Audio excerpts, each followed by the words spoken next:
रामपुर नामक एक गांव में रामू नाम का एक गरीब किसान रहता था।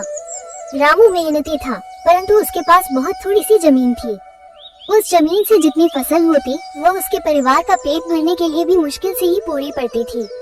उसकी गरीबी और मेहनत को देखकर गांव के लोग कहते, रामू, इतनी मेहनत का क्या फायदा?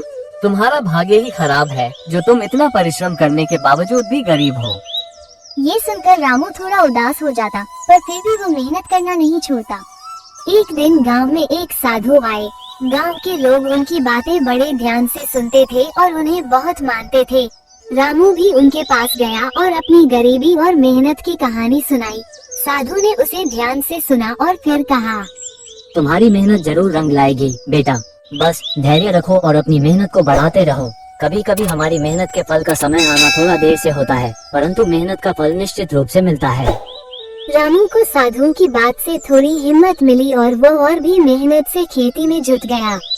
दिन रात मेहनत करता, खेतों में घंटों समय भी रामू ने अपने परिश्रम को कभी कम नहीं होने दिया। एक दिन जब रामू अपने खेत में हल चला रहा था, तभी अचानक हल किसी कठोर चीज से टकराया। उसने हल को जमीन से निकाला और देखा कि वहाँ कुछ चमक रहा है। उसने मिट्टी को हटाया तो एक पुरानी धातु की हांडी निकली। उसने हांडी को खोला तो उसकी आंखें चमक उठी। हांडी में सोने की मोहरें भरी हुई थी। रामू को अपने भाग्य पर यकीन नहीं हो रहा था। उसने साधु बाबा की बात को याद किया कि मेहनत का फल अवश्य मिलता है। रामू ने उन सोने की मोहरों से थोड़ी जमीन और खरीदी और बेहतर बीज और साधन जुटाए। अब उसकी फसल बहुत अच्छी होने लगी और कुछ ही सालों में वो एक समृद्ध किसान बन गया। उसकी मेहनत और भाग्य ने मिलकर उसका जीवन बदल दिया।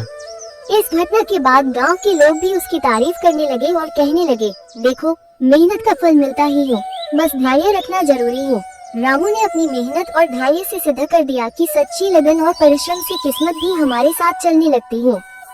अगर आप सारे लोग इसी तरह का वीडियो देखना चाहते हैं तो मेरा चैनल को सब्सक्राइब और शेयर करना ना भूलें।